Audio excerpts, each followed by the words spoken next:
n'umugenzi bamfera mukirize mweka twakire na Reverend simu kanto kureba ukantubona aterera umushahara yuko yaruhanga kandi ati line ikozesa kutavuga ikozesa data makumi mushanju na mwenda kumpegena naje kubiza munatwara ubicuke cyo kubanza Nyakole Ruchiga prayer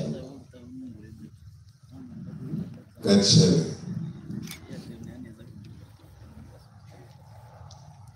niwe rahanga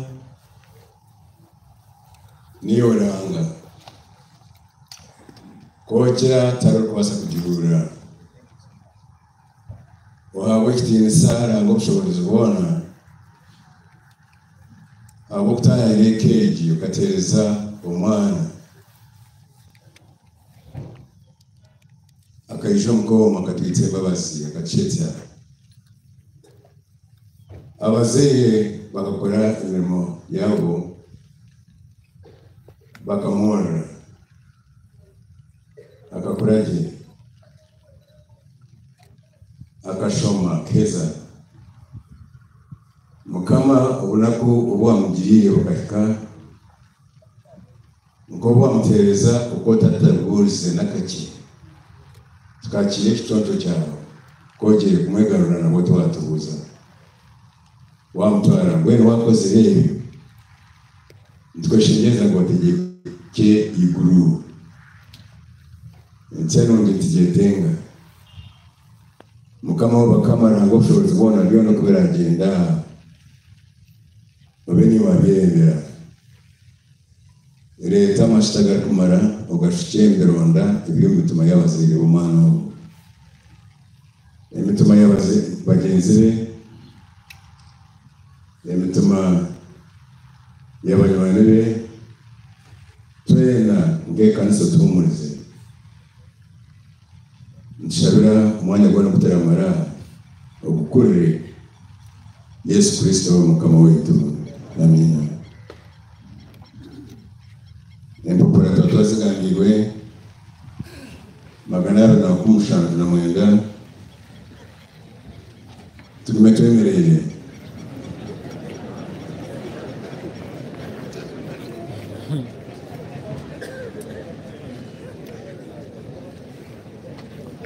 ninye kuzokana magara wakunkiza no yakfa aliyaho buriye no muntu we no buriye kandi ukunkiza tarufa eroyona ni mwanangu mchunguzi wanjye baho kandi agayemerera hansi ya mweru mbere rwanjye goragwa ngibo gutyo bwanyu mandiane barahanga ntakuyine ubundi yereberanyeka irisho ryanjye ritari ryo ndisho rikamwitegereza turarenzire ikintu munsi kandi turi kwasa kuya mu kintu mukama kampa mbwena binyireho izina rya mukama risimu twaza tumerwa zaburi twemereye abasitani twemerera zaburi bagishoma bemereye nabo y'amani make zaburi ya 39 magana abiri makumi mushanju na mwenda zaburi 39 kajiranti nyange mitwaze yanje ndetse kushisha no ruri rwanje kandi nyambo kanwa kanje umubi akigomesho bwanje naho amatexteta nacurera cyabure cyangasira okuganya kwanje kwayiyongera umutima wanje gwabumumuru kunateka tekire bwayaka wanagenko aho naho nagamba mukama umanyise umuhero gwanje none kubwebero byanje ukubikwingana umanyise kuno hujwa reba uhimbire biro byanje kebitabicire n'imyaka yanje umisho gawe nusha uzimazima umuntu wena n'ubyakubakomera hata n'umwitso Buzima umuntu wena agenda angecho nyami buzima ahindikira bushe umuntu ashanguze bintu atari kumanyura twara mwene mukama tegerize ki amasiko ganje gona gago buriwe onjine ibyo kushabya njona ompindura ikintu gayabashemo munamere tinagira cyo kugamba aha gokuba niwo kikoze onyiyeho inkoni yawe aha kuba ebizawe zamike ko hano muntu n'umutesa agushisha kwe umara mu cyo burunji kuko ibyenje bigira buzima ko umuntu wenda ni ngomizo ayukama urukushaba kwanje otejokutu okutaka kwanje utesiza ukurira kwanje aha kuba ahariwe nyogeni kandi umuhinguzi nkabata kuri ibyo bona ongirire imbabazi mbone garuka amani takarugire ahakubura twena abantu bose kwemerera ndiza kwemerera twise mukamenya ikitinisa cyabwishe bona n'umwana no mu kwera ko kucyabira cyo gutandika nahati niko kiri kandi niko kiba ibiro byona amen ndiza kutendereza kandi tujye nyanya gushama twakire uburizi witu bone febishanga amen byo febishanga uburizi wakafunjo cyacho mu Uganda atwara ukicheka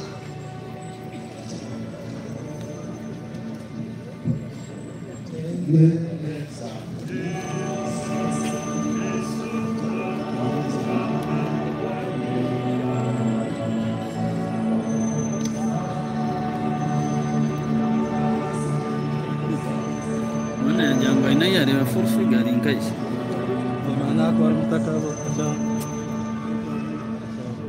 amaci y'amakuru marungi umungi ubwo yahandikirwe Yohana kwera ushobora yikomina no kutandikira amushorongo kubanza tureba mpapura gana 32 nabine bitabo Bible ya Runyakuri Kigali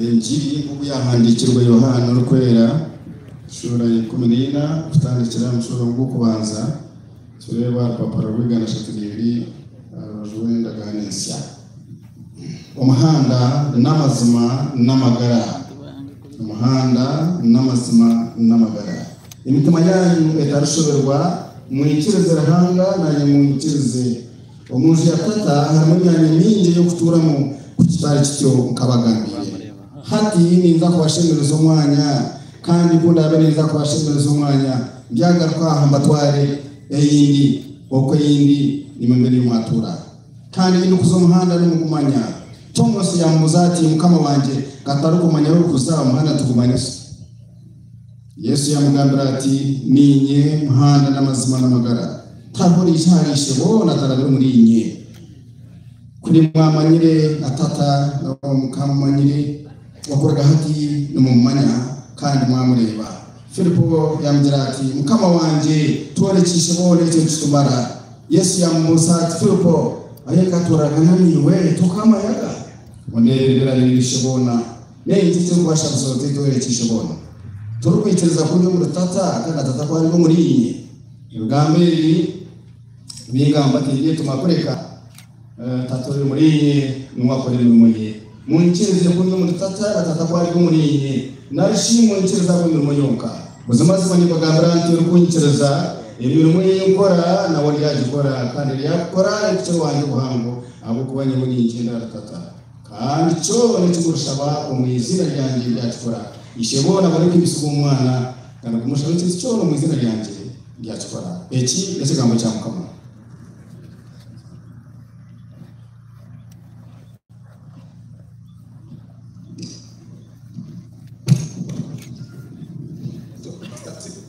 mutiza kwakira waba na program tuguma umuteka bwe karisa kandi urukiza kuraninda program ka MC na ija kupandikira aha era twemero kutayimuri na n'iki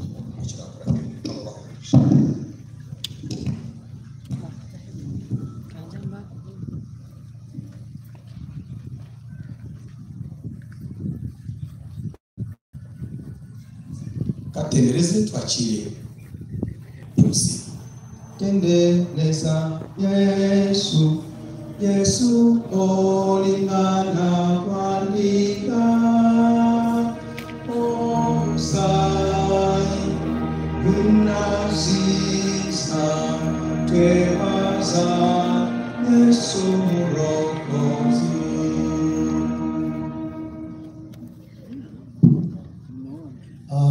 Nina kwakira mwene mwana ubu ndakora umusoro kwakira abayobozi b'Kanisa muri abanyubakisha nina kubona misa natandikaho ka porogaramu impamvu ndakwigira ko twangiza gucuruza bakora kwafitike kamwe n'abanyubakisha after gutandika officially the funeral service of Martha. Hati emuri asharuko runjez Martha. We are going to actually our finish our week. Tuja kwa Dr. Kanisa abamwe bija kutaho umutweka abandi tuja basoma batari muri bongana n'uko bakiriye rero njya kusaba Brian Kambaho atubere ubuzima ko MC atubere mu cyiciro cy'ubutabera.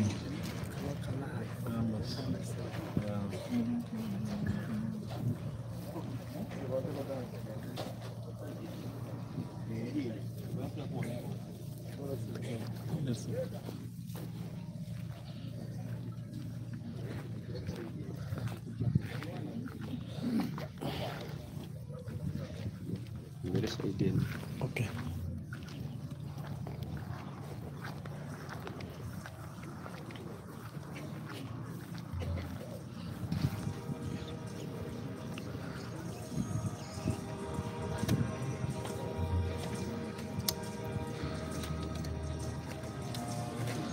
Como eu disse,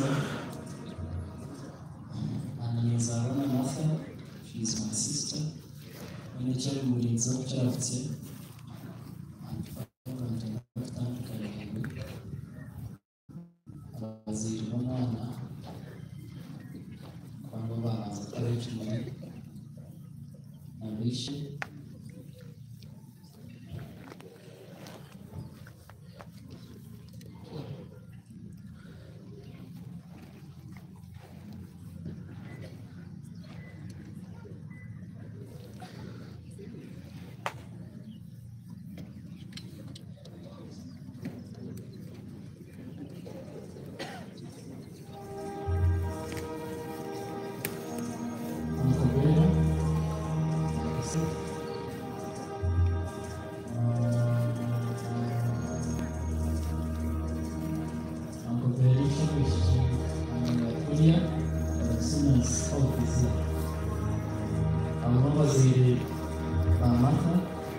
siblings name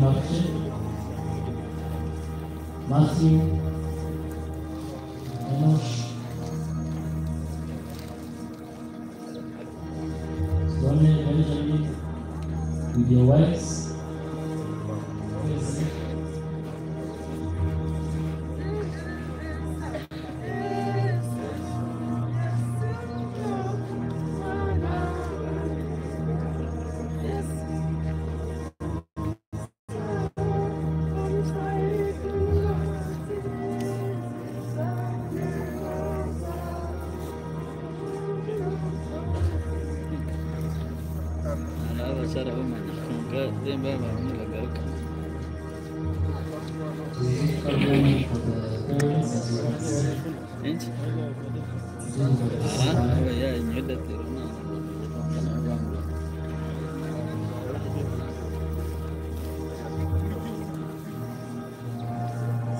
Please come closer.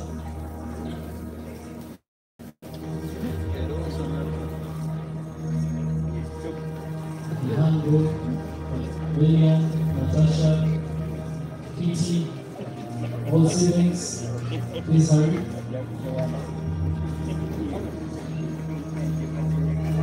We'll be followed by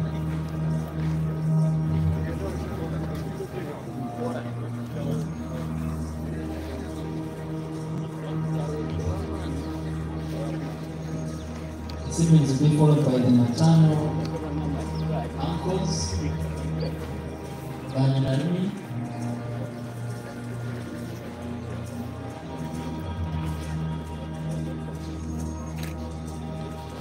Banyanarumushi, Mwana Mtinzaliano, Benyanderwe Sherif Muhaga na Robert Kabunya. We follow the siblings.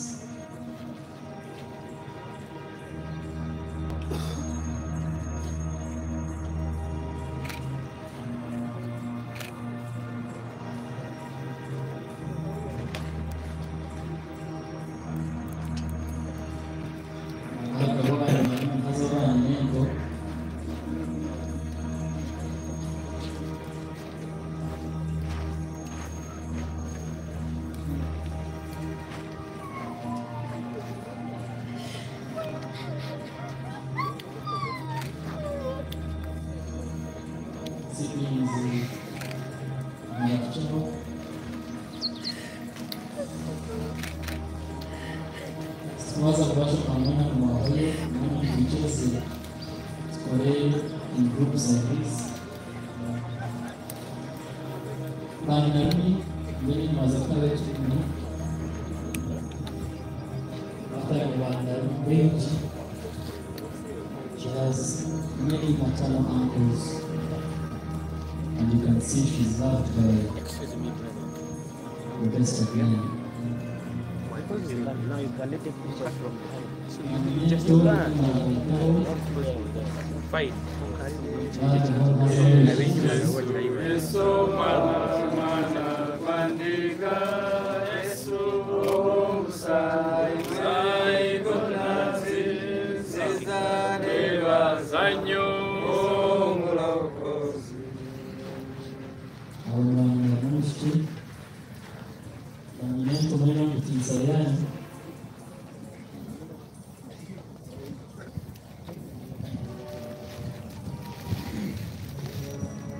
Zinazokuwa mistake anamugurira mata abaye kamzaza abengi bamucikira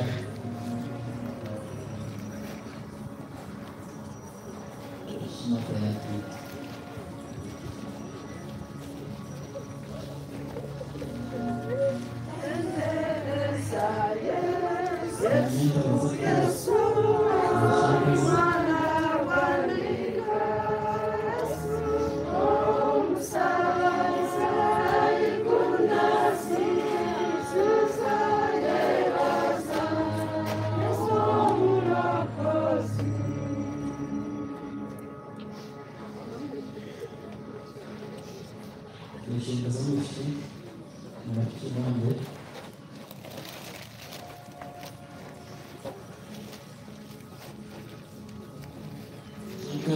Shikazi mwena mtijelo ni mwenyamu ni mwubengi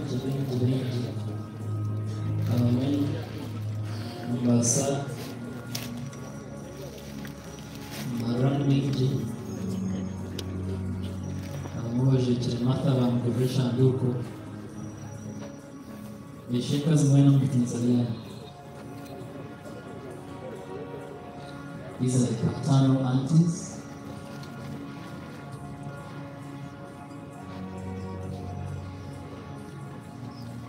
Kuna tuwaishento bona nilishana mwena nilimba ishento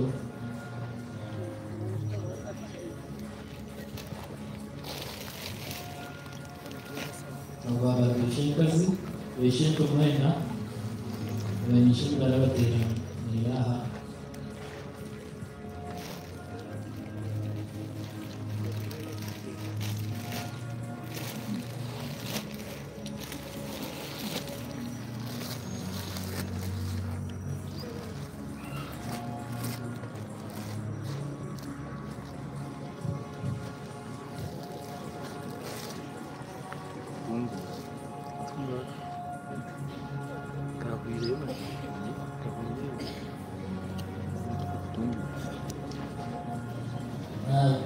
kabwa inshamali moyo kutsagana ibindi bishenkuru ni mwe yinjini kwa shule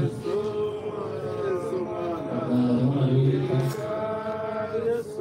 ndio kuzisa na leo umeshiza some of these are grandfathers and great-grandfathers. Wanywana wa Barbara ni nani wengi. Friends of Barbara in your respective capacities. I know that some of you have your own personal REITs, but please come and do a group.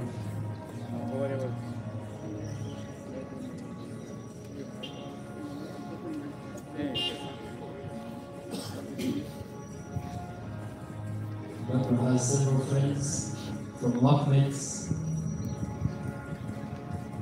to APSA group to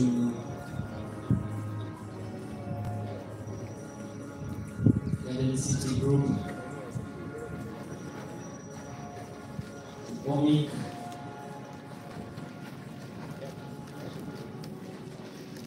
some are old girls. They went to school together, so I know it is impossible to finish all of you.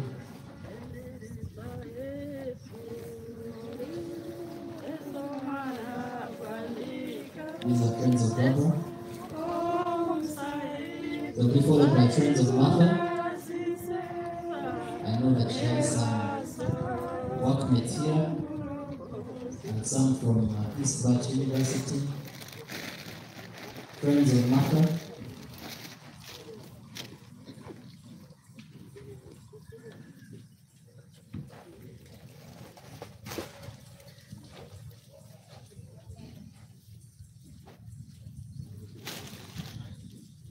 Friends of Martha, please hurry up.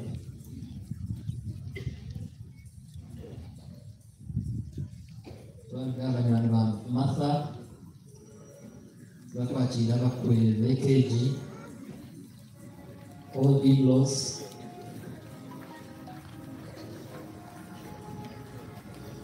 It is a very big home. Several families brought together. They have lost their dear one. Friends of Martha, including those online, thank you for that in our little dark.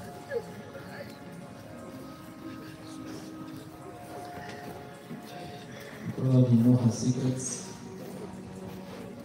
and some of you were with her in the last 1 week.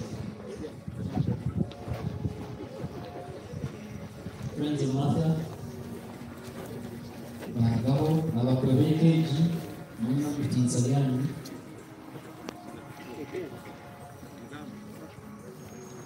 Ngawe mpaka yote muungano mcheze mkaensi.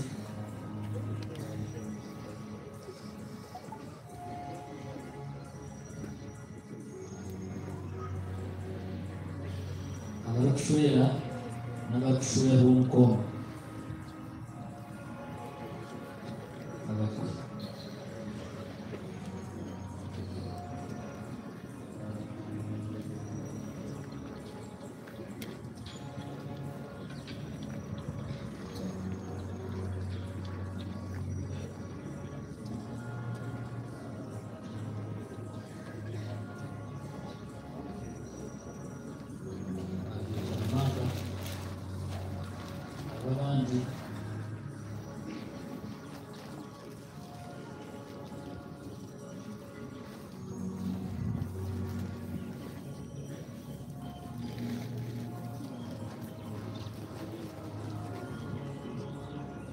Yeye ni mama Brian.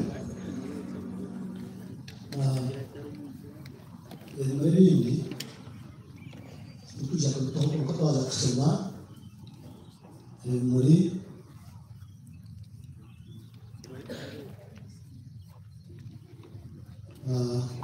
bani changu kategori ndizo mtoa katika hicho muri abazire bakora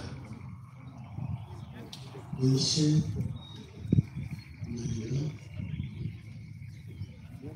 bishepo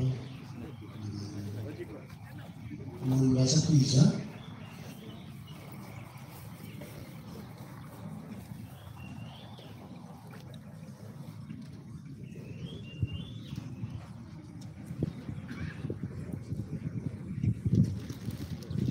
bishe Barbara ati abakuzara Barbara abana Barbara sasa kwa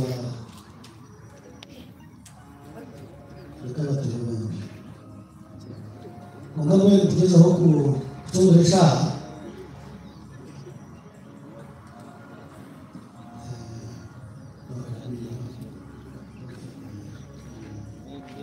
Mungkin gue ini apa lagi?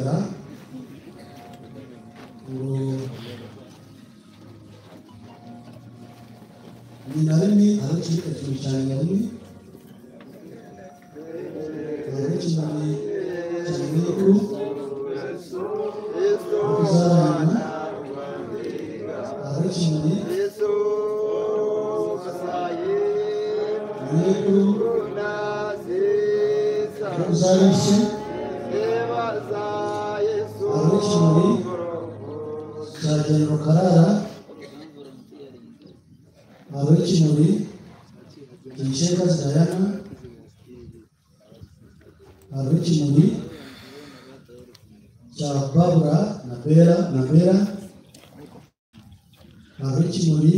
Yes, Kaburizo ni Mr. Life Kabaka.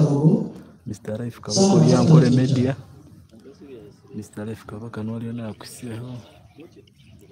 Arochi muri kuzikwa kutakirende koko mukice. Urusanka rugo. Abakweta Martha. Bari nira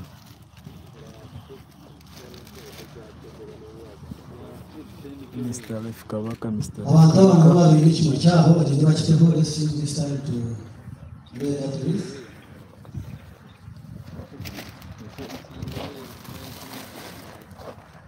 Tatuichini cha siblings wewe Duma Mbasa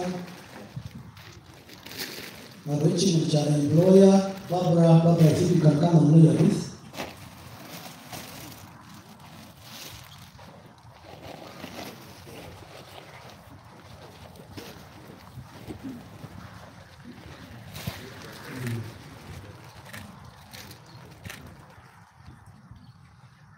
Sasa mununga hakutaka sana saha ili kuja kusoma na kupana tuta watu tunakuleta kama kazi yao wewe ni chukua mkuu wa kutumisha hichi kama sasa hapo mtu kwa kutisha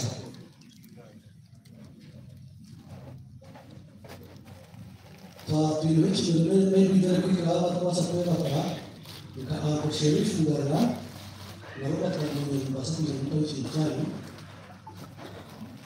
bahasa ini.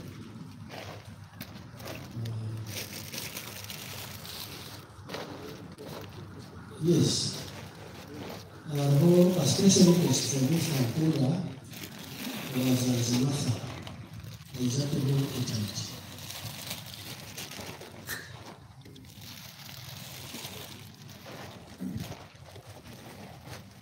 Ruth can come from the Ruth.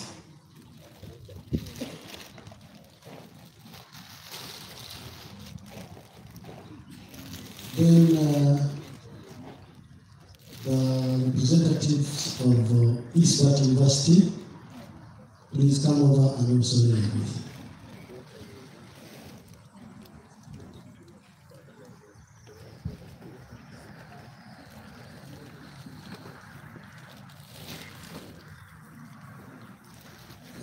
Eastport University, the representatives of Eastport University, please come over.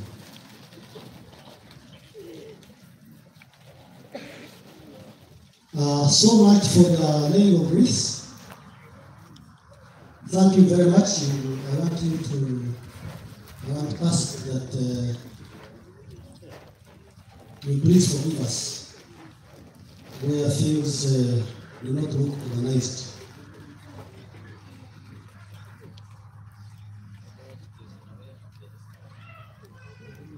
I've just been reminded that Ambassador Fred Mesge has a wreath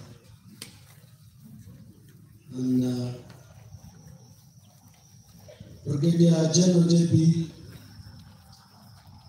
can also come and lay a wreath.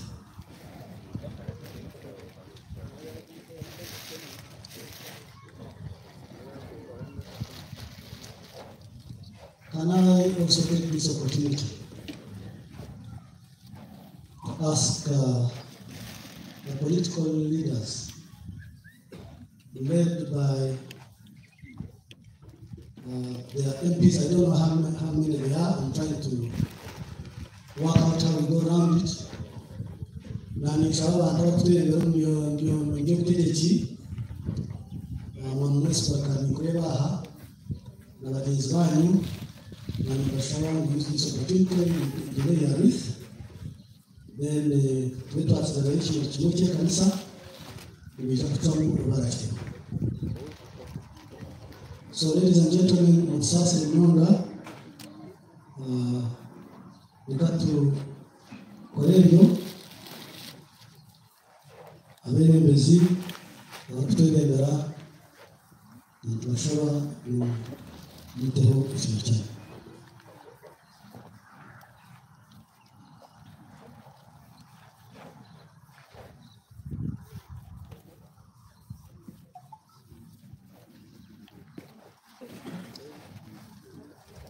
Employer HSF family,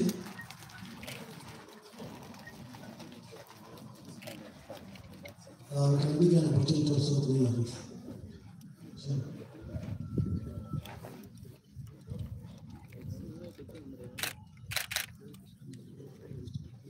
The chairman of the organizing committee has instructed me to stop the laying of this. So ladies and gentlemen, bear with me. That's how far we can go. Immediately we have to the resolution. When was after that was the group now? Nina kwasha missions. Nina ishara istateza. Ndio katika kuzisisha hanchi. Tubase na msala twingi. Aho bakolesa idakikisha ku muntu twasakozesha hema kugabisa bagamba bona butwi kaza abantu bagakanye n'umutima mulungi bagakanye n'amazwi bagakayo bategekanye n'umutima mbere ninja kushara. I'm going to ask kindly those of you who are given an opportunity to speak, please try to maximize time. Try as much as you can.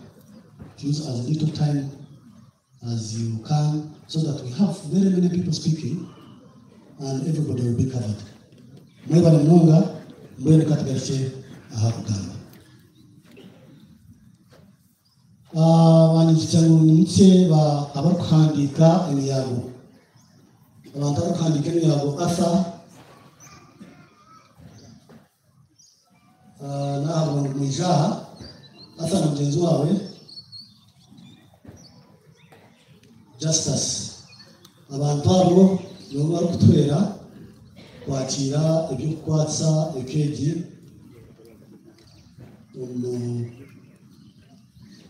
umwanya uko mwene batakufitama aho abantu mwanya mbareba bari kwenda kubashika imana.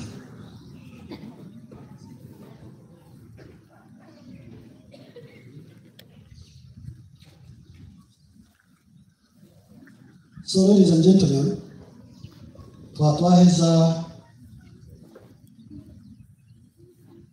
abana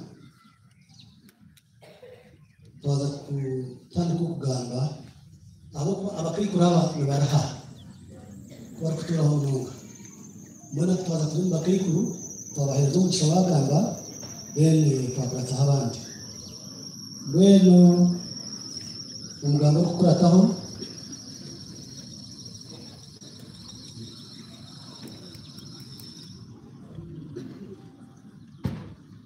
Sente kiriho sente kwa kujyanjira kongera kisebya na ganga konkati katwakire omukaikuru aida kagonyera nyine nkuru Martha agire ganga gena byana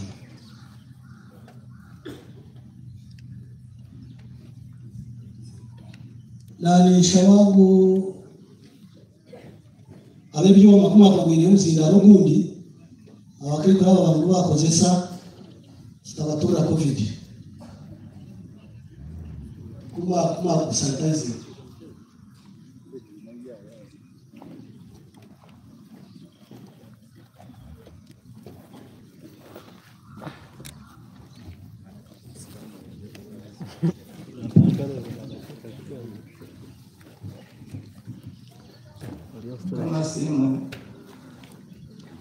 amazina kanje ndaenda kagonyera ndinye na bakora ninye nikumusara kongani singa thanga muno wangomora kanje nkarwara nkasha kongani singa thanga wangomora nkisha kushende chilisama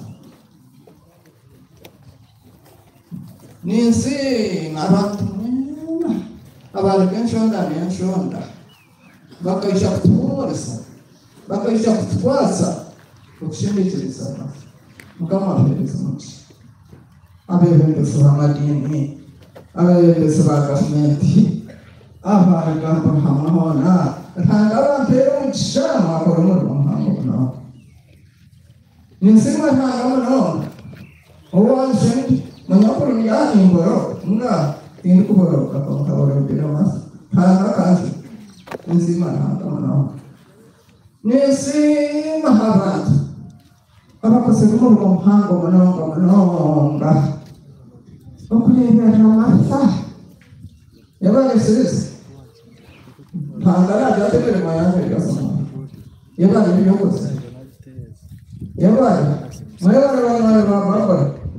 mwebara kusarwa nabo ugiye kurugahera bakashaka mushakati Martha numwebara mbona bana kiranga kurasa atayino numweba banywana bakora numweba nasima hanga munonga odinsema hanga sim ayo yo kudinsere ko manya Martha no wasanje romikulu no itotero yo kurungiye muto no wasanje humura ayo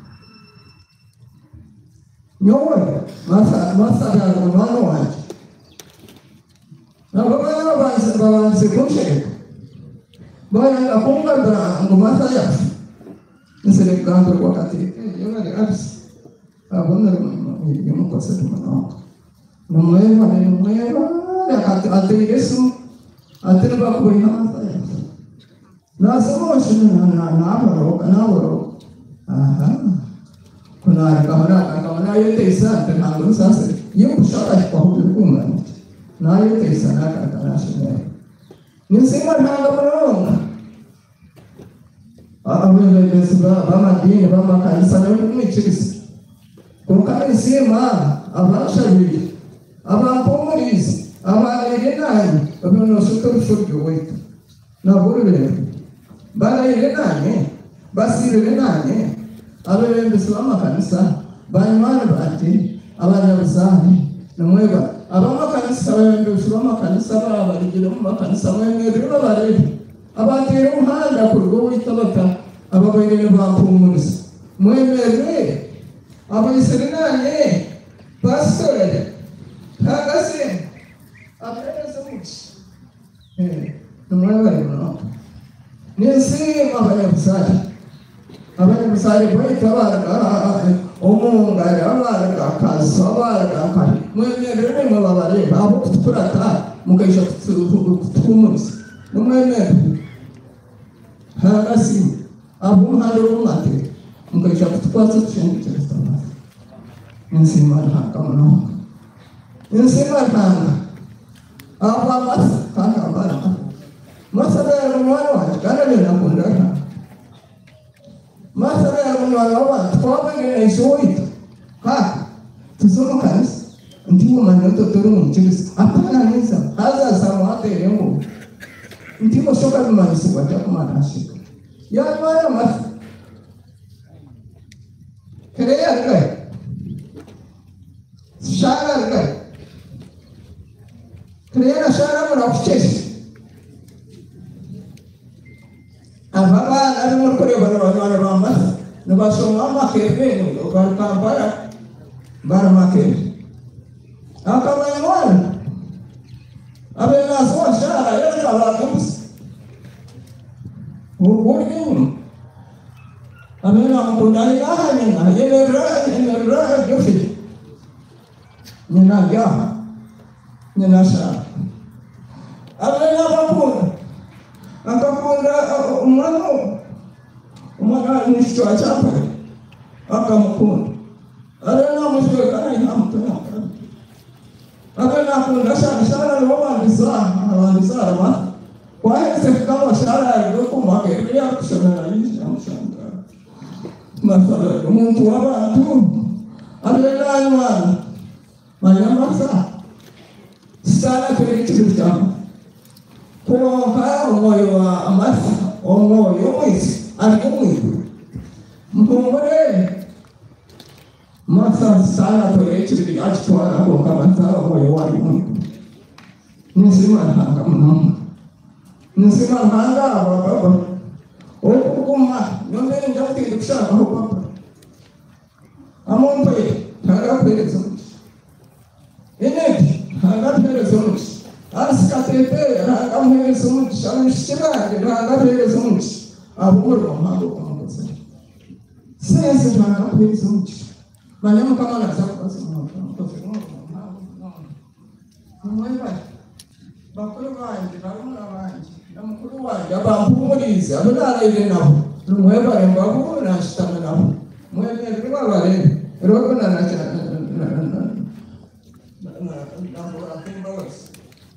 apa ni salwana ni sima na apa kampus manyama antara bwana wana mafanye kama ndio huyo swala kani takapa wapa ndio kusone nende na wenda echori siba mbosumbe macho mwe konganiza mukama sima ni sima na kama namoka abantu mwena abatere muhanga mukaisha kutumurisa mukaisha kuzika masa nebigambo ebyo ntangaho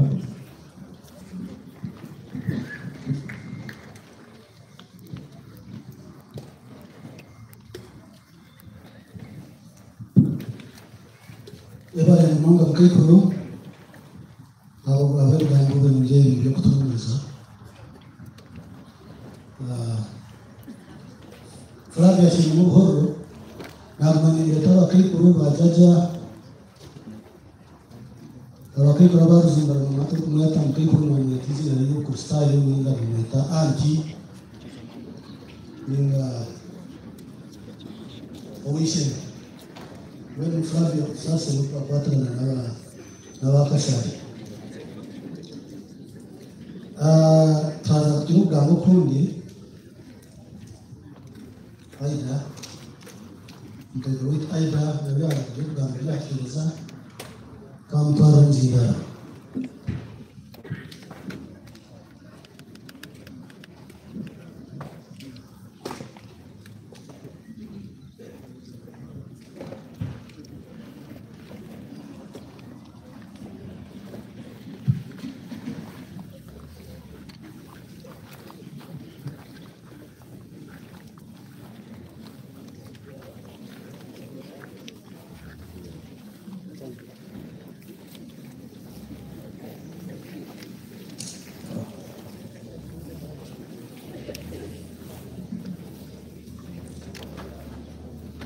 Abantu mwana ndara mutsenze na mukano.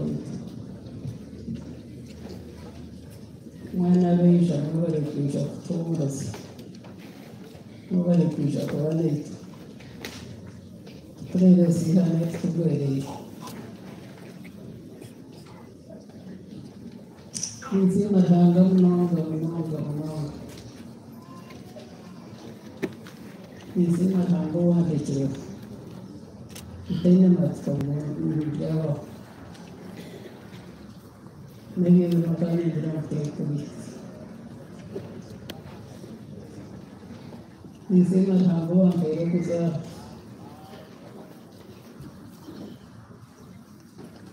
matanga mwishura wanjye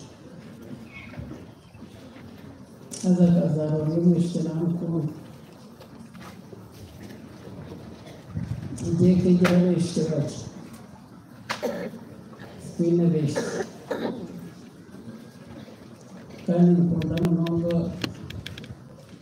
ukabakamana banjye ngo bazara bishi ariko banyabatinda zego bishi benshi bazara babirunga niwe mwasabera rw'umushito bakashaka abandi n'aberere tukabarebera tukabetegereza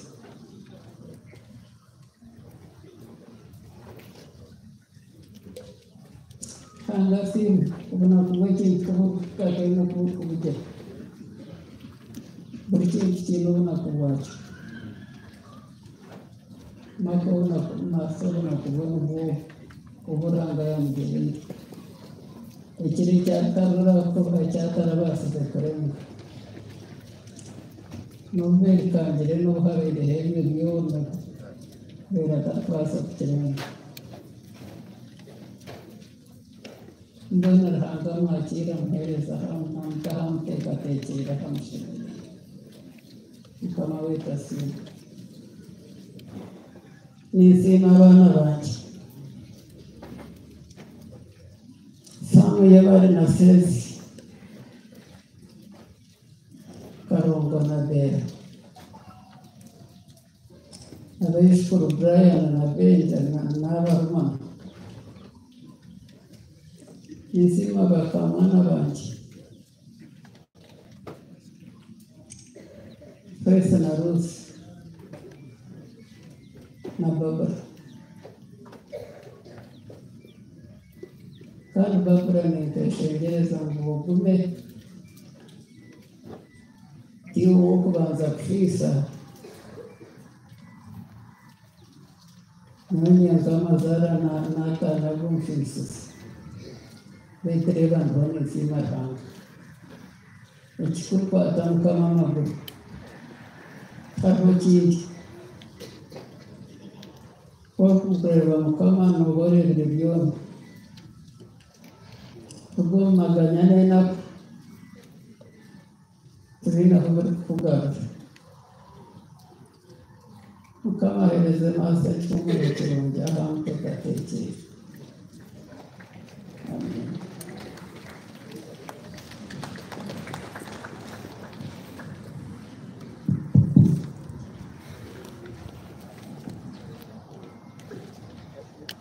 Mwebale nunga abakaito banjye mwebale okukozesanye eddakiika zange kati mbwenu twatandika speech z'omukoloko nja kumanira abantu babiri bagenzi babo babasekekekateeka omukwaragiho ndizemukwera mbere nisheka Diana nanishauri ugereze speech Diana nija kukuratwa banyanarimo Diana kandi no banyanarimo mbere mutekateka yamanyira abantu bagenda bagamba batakagamba nija kubandi ngusoma amazina ganyu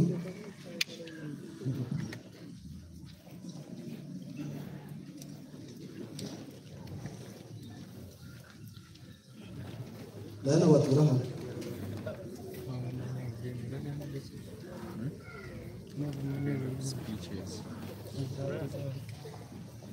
banyanarimo Sharif Ngarura na Robert Kavunyera ube ready. Ikibazo cy'abanyarwanda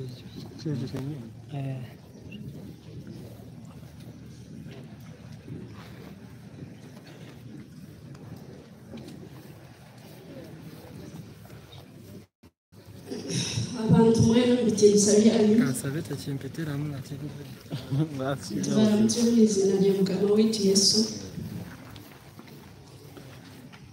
Shani twayimerera tutabo kubantu batorora. Ntubakira mukayetu. Ntubasima tutende bukarikira.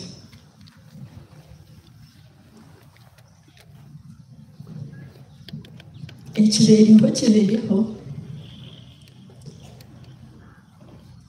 and it can happen to anyone. Tichine formula kwonka tusima abantu, tusima kutukunda, tusima kutukwata, tusima ogumana etwebye biro byona, tusima tuteye bugarikiro. Nyoni banyita Diana Rutwaza ninyera sibono mukenki nyona sister twins konka nisima Ruhanga for the gift of life. Chamatiti's life has been short.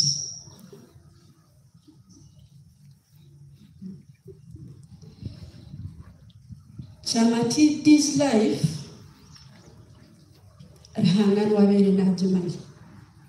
we are humans. We can't fail to grieve. We can't fail to complain. We can't fail to comment. But it's all because of pain, and it's in our nature. But that was her time. Ruhanga katushereke bintu bishatu. Where, when, how. Where will you die from? When will you die? How will you die? Akatushereka. Kuriya tumanyise tukabere ntwetereza. Chamatide tuwabandise. Chamatide ashiriwe. Obona kubwe bushikire. Abari kumujajinga. It is very okay. Itwekabazirebe. We loved her. It doesn't matter what you people say. It doesn't matter. What matters, we loved her. She was loved. She never lacked. She was brilliant. She was blessed. She was everything. She was our jewel. Chamatidi.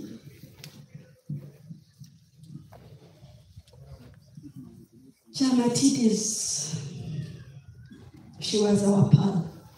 Chamatidi kuyazibwe.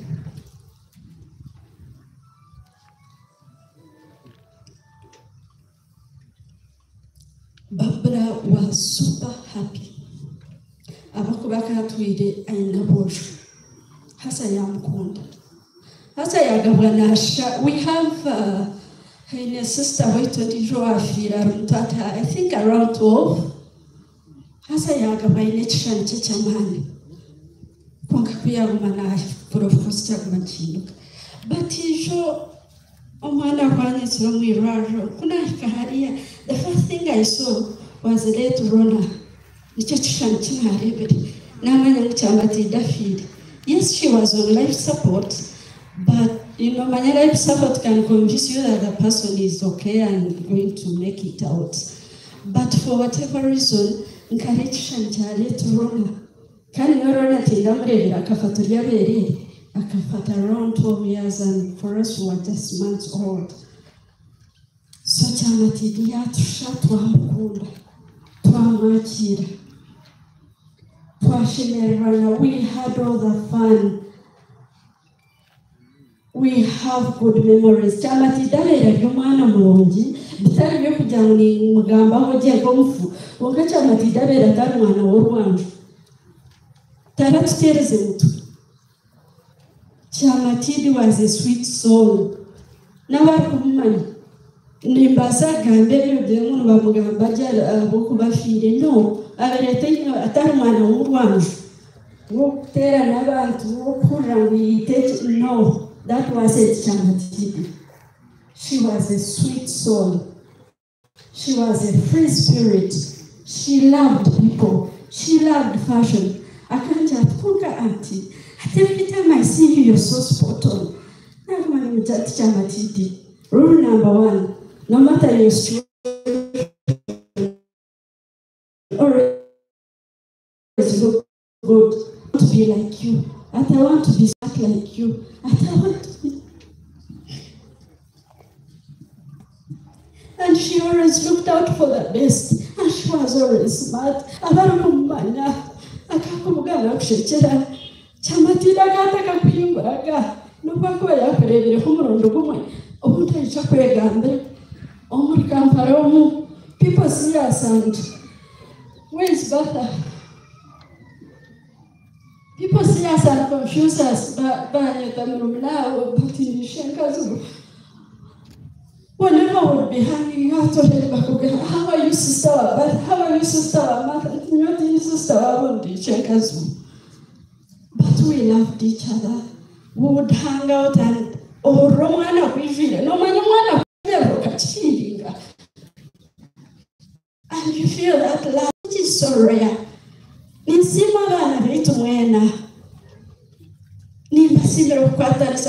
time I call for a reunion or a get together, but we get some time and meet.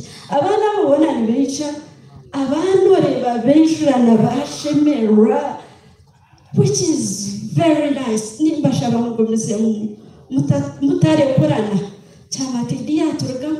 But let's feel the gap. Ni simba eka yetu nimbaza kusima mama yebara kuba enyomyo yetu aha amakanga kumukorera babazeri bakwatirire bingi mama yebara kutwatirira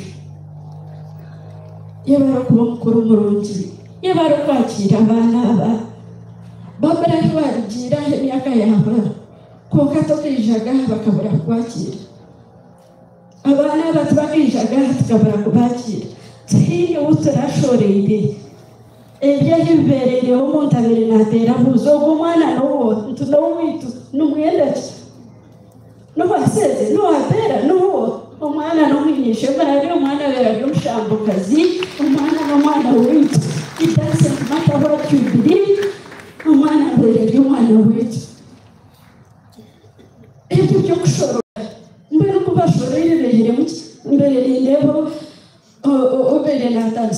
says that is well, that's so much nonsense.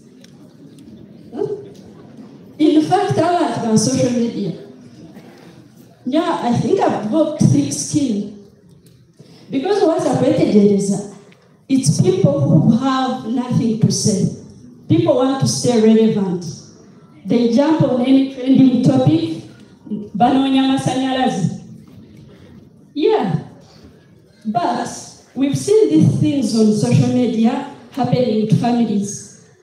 And we follow, but we never know how much it hurts until it gets to you. So when you're hurting a grieving family, just know one day it will happen to you. And it's painful, trust me. Very painful. And you don't wish this to happen to anyone. Anyway, that aside, nyenda kusima bakazi beitwa bumukeji Ruth na Faith mwisho.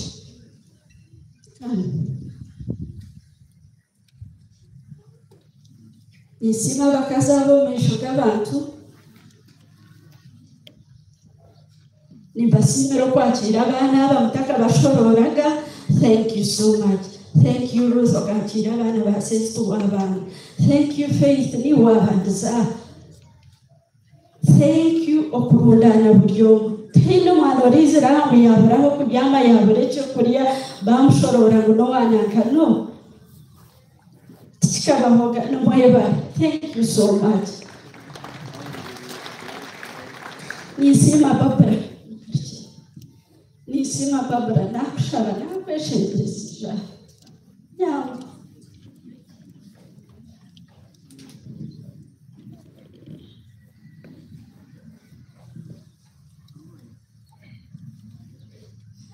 Thank you so much.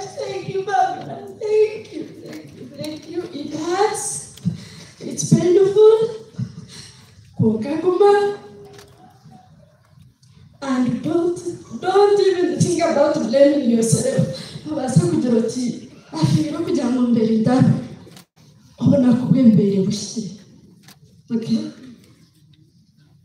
Obahererkanga kugira ngo babura. Leta abana bataye. Babura abana babafu nibo bakubetera. Ekiri cyona bakikomo mukazi. Tenda kigambire. Ngakujya babura abana bakuzire. Whatever you're doing, channel them this side. But thank you so much. Thank you kubarikwa. Thank you kumanoboreka kun bakamanyo wabo. Thank you so much. No matter what you still come back. You still bring them. Thank you. We thank you for that. Nienda kusima Sam. Sam wetu in your heart and wari kabisa actually mzee. Thank you so much for holding the fort. Thank you.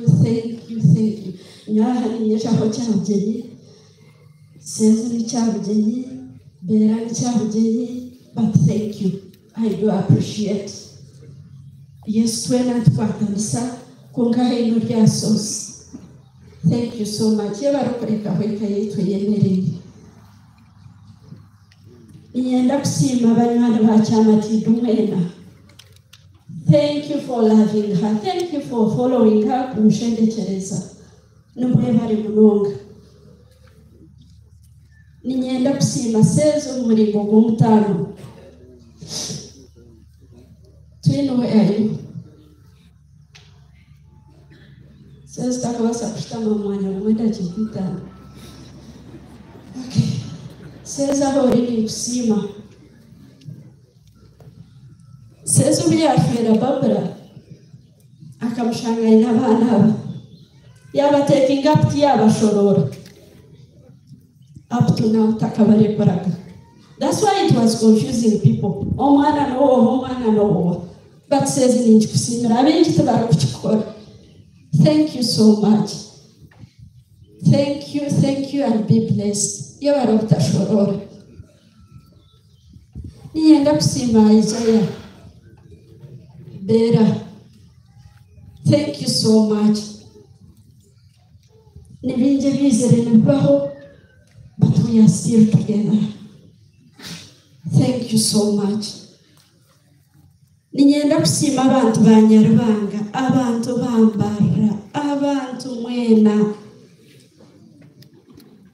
Ebyo nabereho, samu n'omukazi babere batarwaha, tubere tutariho, besikareke berere mama na Ruth. But tushangire buri kimwe cyona kikoze. Okono kwatanisa. Thank you so much. Ninyenda kusima abanywani beta batukurata. Ninde bamuri benje bamwetinga barebere nareba messages. Thank you so much for following us. Ninyenda kusima family yibanye. Daritwaza family. Ahimushitana mwena no mwebare nabareba. Thank you. My friends, my investment club, Growth Edge, where are you? Thanks for coming. Thank you so much. Echam hero, twena turya baziri. Nimba shaba mutahe mushabera makaganyo na berere banyu. Echikibereho, reka tukegereho. Imwe abana batabakiriyo. My father used to say, if anything happens, learn a lesson from it. Was it good? Was it bad? Ninga waza hand, toya yechirunji. So this should teach us a lesson. Imwe bana mwe muzamashu. Stana imchira for one sense, yatanchiro minyeto.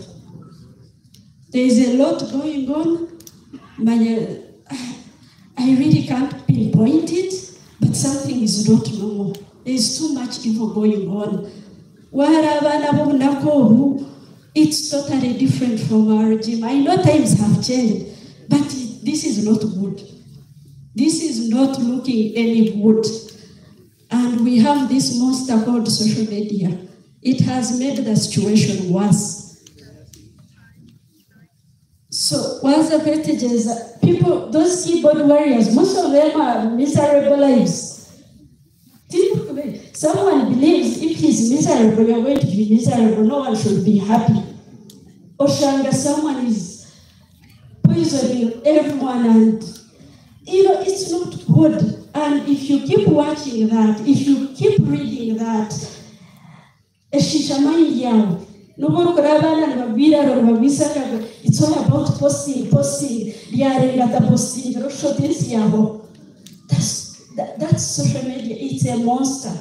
But that aside, we should pray for the evil and unite our in. I look at the other day, I was looking at the events happening. I noticed we are going to have a generation that doesn't have elders. Our 20s and our generation, they think in our 50s because of whatever is going on. Because at the end of forever,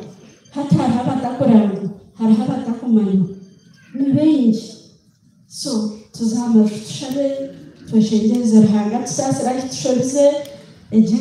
too much,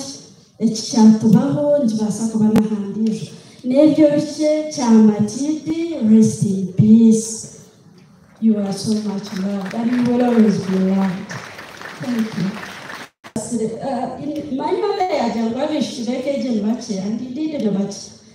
But I know Shekasi. Aleni, Winnie, Avanaba, Bomambagampanjre, Avanaba, Manichangu, our cousins. Basically, I wish to alongside Yama, Tata, very few.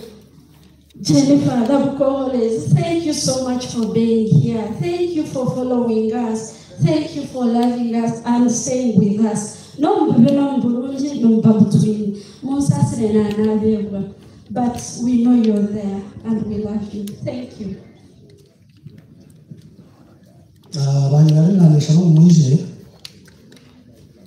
I'm working towards finishing this thing at 3:45. Njakuhindura mukase ati banyina rimwe kabije bagambe kubaraheze bishinkuru bagambe umwami Eric Bagambana umwami Edward Kibwega iraba kubaraheze mfafaganira banishimuri Chigumire kugira tarahangasi mwe when you've lost a child like Martha. Konka, there are very many things that we thank the God for. Hangasi mwe. Kansa, Barbara and the family of Arthur, the UPDF family. I think we have very good commanders here. Twabebaza okwijja kutuhumuriza abaraga kanoni hagati mwe n'abantu mwe nkomuzaire it's hard to talk about a child like Martha, but there are realities ebirukwijja okumanukura okareba ngo when we give birth to the flesh. Then Ruhanga ahereza omwityo, the 23 years that Martha has lived, there are reasons to celebrate the 23 years. Martha was such a wonderful child that would bring joy in the heart of every father and mother. And when I received the news that she passed on, I imagined the pain that every parent was carrying when hearing that Martha has passed on. What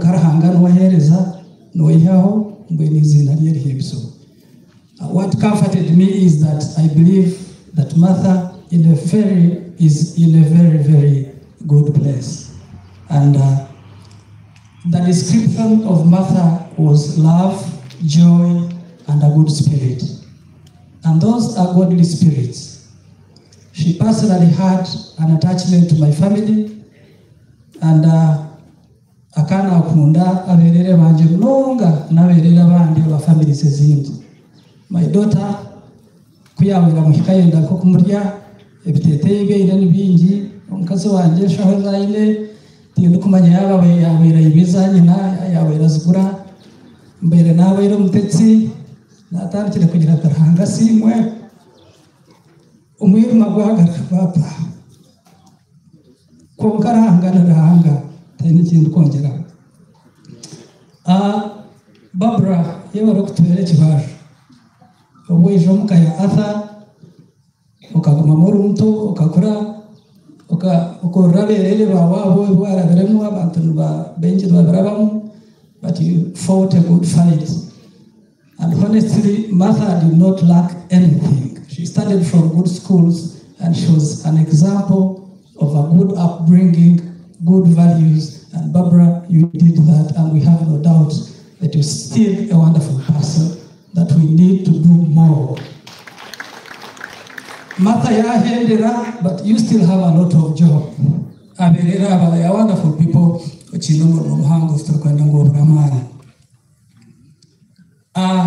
Okakoromor bomuro jimnonga ahabokoboka jireka nunge atuzire ekijirika kwakira.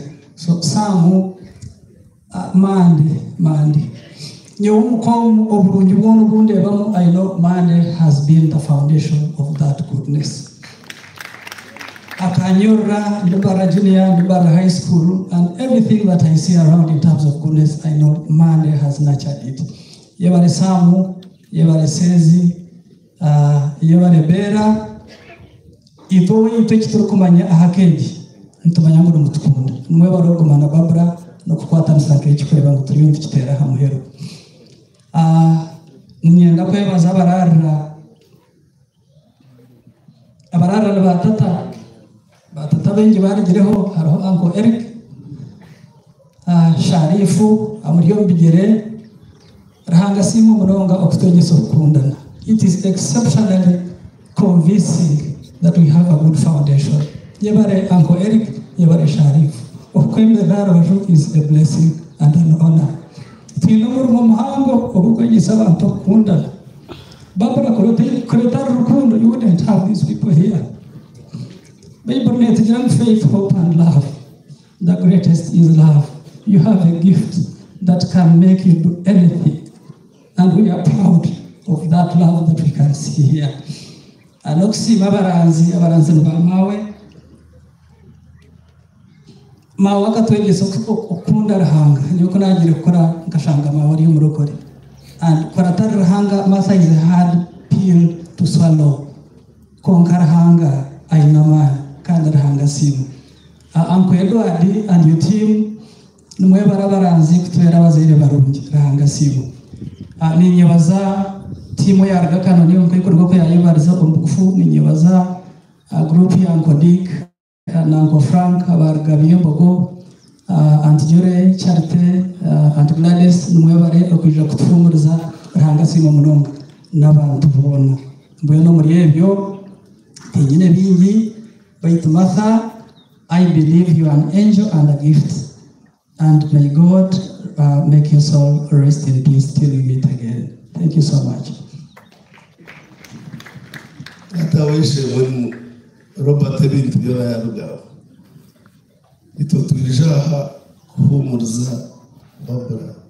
Tulijabarara ndumanya Barbara no manya abatawejaha bazaweja bakuratire nawo kukunda.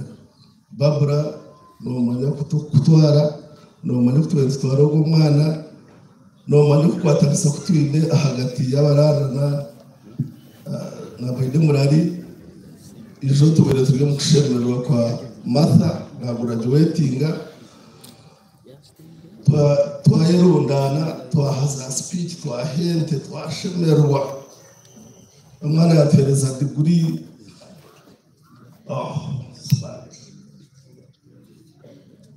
Ijo Barbara wanterera oti omwana nyina waza kushobora masters itinza kuchikora mbere namutungire course in Ireland. In one of the ambassador about Ireland. So she was supposed to go in September. Barbara knows. But with Rahanga and Warkumani, Barbara and I know you are Iron Lady, it's Taftiremura. Just a hope of one cousin, let bygone be bygone, or one at Tamushakurgo Mutuma, Kohani Yadamu Hame, or you push things which are still pending. Berante Rele that says Nzukshuela Omana Baba. We were supposed to go there yesterday. Banga Brangu Nzuksha Mapunana Shanga Hat. Those are the people, those are my hobbies. I was very happy. I said I'm going to amalgamate with Mpunana. What is Mpunana? I'm happy to see you. I've seen Rosette Changu, she was my teacher. Ogakana tere muruji akari taimukipa wetu afande Canada. So in short, Barbara ni nango ogume tukuzaba bana abarara na bishimura yabare Aida kubuchirho yabare Eric rahanga hereze mathe cyumuro cyose.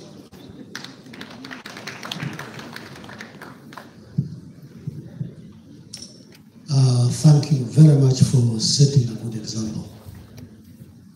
Hati Zakurataho Beishenkuru Matha.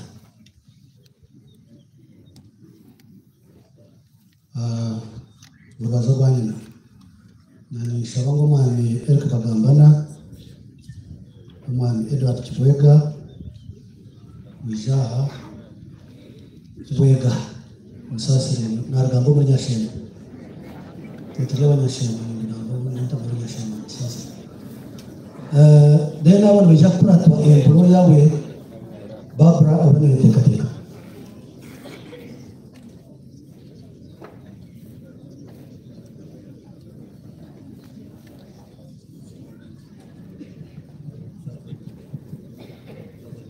Kama simwe nabara kufa watu wengi taxi madani na yupabira n'abantu nare obiru kubiti ngambira nyiraje ngwarwire kuna rwire mushku tubishi hawe wengi atabanze teleneje kugambira agiye kugambira yagambira basa nangwa ngano bashanje barimo abarimo shakaje cyasa samno bueno yanda kusima ikejya y'umurari rongego urashanju yerubona amanyeka ya n'umugezi kafureka one of the ranchers kandi kora Sharade cross breeding ranch nubona amanya umutawa nogo shabojo kandi joka muzika kandi bueno nyanda kusimaranga mnonga yaganda zone zinyaka ningira nikunda kwipa mnonga yuko na nishitia mukono nyanyanya ngoko da kukura tukuga okushera it is very sensitive aida mtiko everright barabarans okundiye na mfiri ngira bazi kumugambo bugiri ngiye murara kuna gakiruka ataka gakirubira nigenda nashanga mawe ku marabasita yampurindije mukazi mbwenu oyitoto tuyabakanisi nje mwamkiye paka ya mukuru wawe koro kugambo bugiri yahamushi koro utamutariza ona mukuru wagije yamfere mukuru wagije afere aida naga kana ba best man wipo mstero mungarushijo kora kuna umuhanuzi bona ayi no mazima garanga ono mulimo kwa kuzira mko mbwenu marriage nkashoma kose iki nabajangu don't do anything without market okuma kuchifunura gena umufumu wala ngoshonera don't do anything without market otarakora kintu kitene market ninga kitari ngo muryango rukiga kanje vuru aida ajira kwata mkono yebera bari kutera ngaro wala manya ukutambara yule I don't go mutera ngaro means Bible ishaka nagira Yakobo ati roko zo wanyokoromi uri mukaza kushemereye nimwe yaba bishop bari yaba any type of barufera nimwe yaba shiramo iroko zo wanyokoromi warabani uri mukaza kushemereye manya aida ukatukorera kimno watu zero babro mbweshi murugira gati y'amafaranga mbihana babrogu ni ngamwita mafuta mingi during a ministry mafuta mingi oba binga bahindi abatunye business eje mukagitunga during a ministry y'abahindi babra mbwesho kuntetsa mwana we umwana kutetsa ni ukunda manyu kama kutilinga leo ngurubuna mushumwe ifare ko tshahe mo shamba gate mwende ko ya babura kutera munga imwe bene murayi beshe murarani galasere be yona takarte yukuzana mwe yenda kubagambira bana mwe afande karogo murumuna wa bera tina kwinjire hariya kanone hari mbwene omwana ubu babura wait nkabura babura na speech kazi cyashemeza ati mani bakunde baha yoshwe y'uruku wala mukibuka kastura ko nakatiko bikakashemeza babura bushemuri mbwene yenda kushabura imabana mwita bana bahuranda nabashabane mbabazi Sharif Robert Musaidi Chimbyagura mumcheka chemba shabe as a guidance of my family imabana mwita kubaza kapo shabe yenda kuzi yugenda tibikoye ibinji nani kushawa Sharif ale ayo niyo mwana mwita kubaza mbosho yitwe ababana baitu nabemereza bashi mutumubwira mutarangwa mukono ukabari abahisha barara nabarara mwimtse mkono aza mutangwise ko abarara kazi labarara mwimutse bana mugira mutumito bagirebe bamwe ni market mani yoni matunda mutaka nituza mwena ni show Sharif joksta Ijamushale ko mwana wanyu ko azo tukake jugusa maka pe ko to alebra isha in the path of this family omwana ko taratshwarize babra taratu bisize ko Sharif ito twino mushabara rawa ishogo kantara jitu tuwazuri iroko shwere nanka ituturandikira baro nyoni shoko bachwe bashemo iroko shwere nanka ikigendero umwana waraza agira market baba mutene katari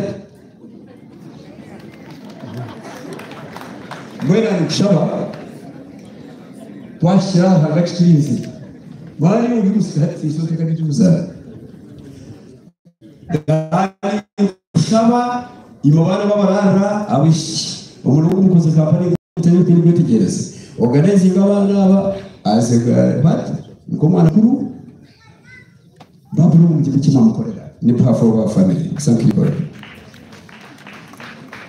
kandi babara nziza kukikora icyo urukwenda cyo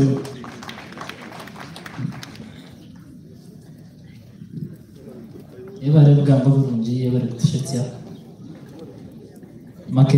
market erium cage ngwenda mathabira ine market omuba employers HSF bakweshugereza jutkambere nako kwabe nakora imanya mutero kuba abera ryo kwija office mwategereza yabara kwija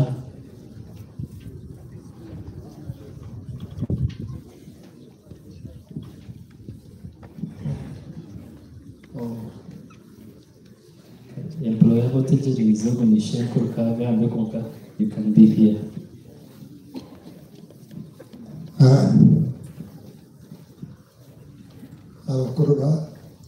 abakuru b'amadini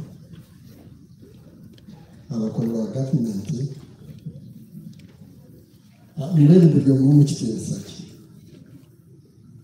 nyawa amazina ganjye ni bagiterwa kikigoyenga ndishe kurogo umwana w'ugurigiro munsi mbere nanjye ndatsima ndonga arahanga yari nyowe ndire kanoni Edward Kigoyenga mukajuma kaga na munani mchoro mutu najenda na Yesu no kushikana hati mbere ni ntende na ndatsima arahanga n'ibintu bishatu icyo kwazana ni ndatsima arahanga weka umukureba twera turi yahatsha tshemere nemba wasara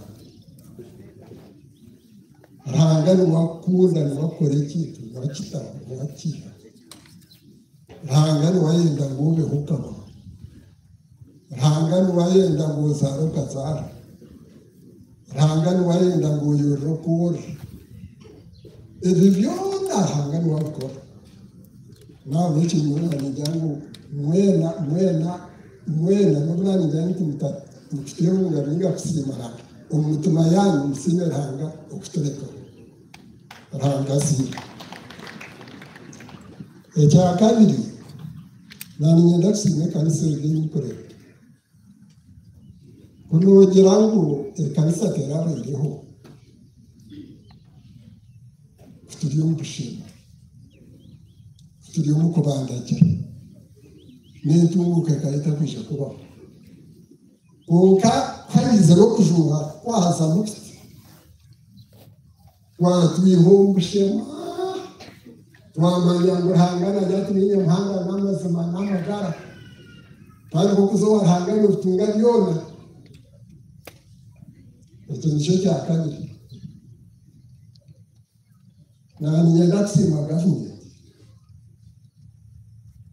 gavumenti y'umukurebe cyiki ya yenare musore mukambaye muteze musore muga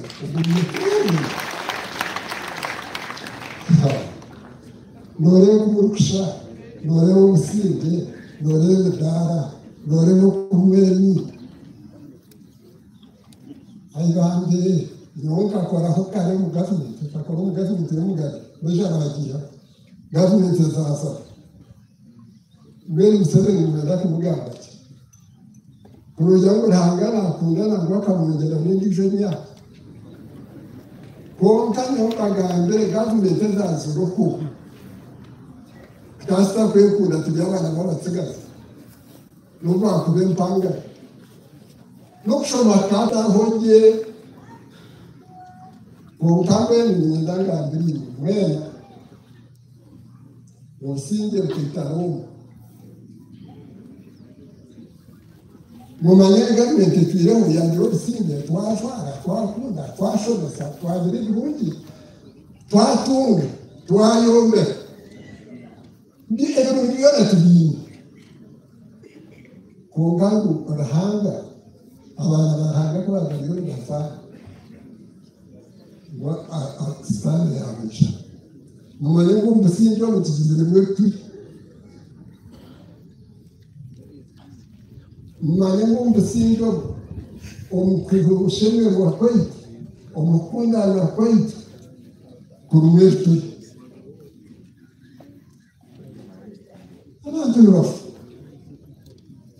umurimo utakwitegereza ubusingere benda kubishisha mugende mu Rwanda rusingirwa wema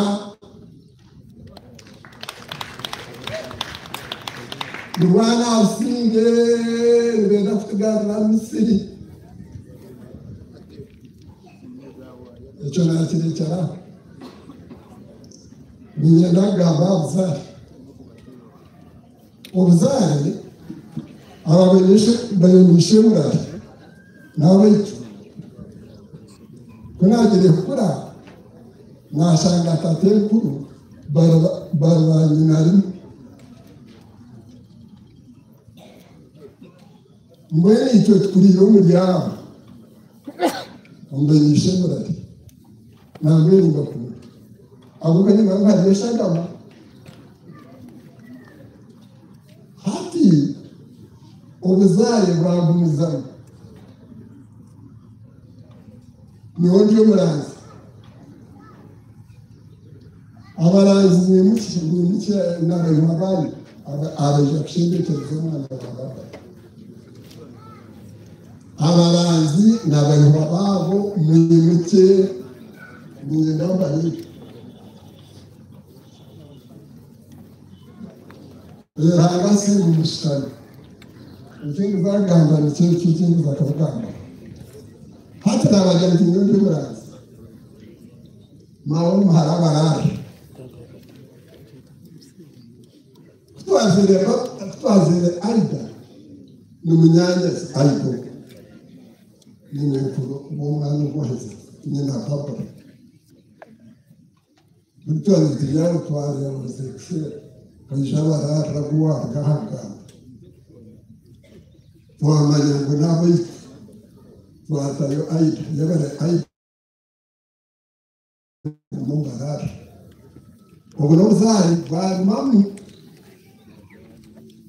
bajangwete kwera egaramo ubunozari bwa garkam mwe kutwabitire aho haisha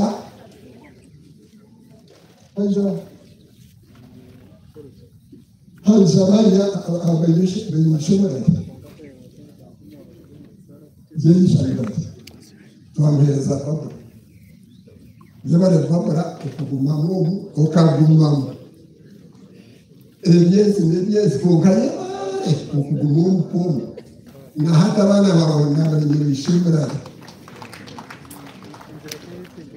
kandi y'umukazi wakurusha gumu mbere yabare ubwo mwana ubwo kufa neshagama yabo neshagama yitu okufasha mugidati rahanga kahango umuntu yamutomunsi yamukunda yagenera umutandika maze umukisabe cyo kutandika twaguma rahanga atkunda stare yija ukoguna nibaganda byaheze kwija yasansana rahanga yajya tumva mukagumita mugarika na hati nimwe tugara kandi okufata okutegeka abo baranga no kutegeka wo warwenga mutwara mbere rahanga simwe cyane nyenda kubagambira panya mugende mushumwe mugende mukundeka z'umuti yanyu mugende mukundo uzare mukundoza manatwena kutuza kwetororo muri yaha tabutene ndijo n'ubusara waza kuzomura beshenkuru karga muto ona kintubango ranga kango muto muwe twera turi hamwe yakito no kunda ubwo mwana anyitse kunde bide bishani narebo kwa aheze cuma akwatene na nyina Yes, Gabriel, Mr. Life Kabaka, no one can arrive on that's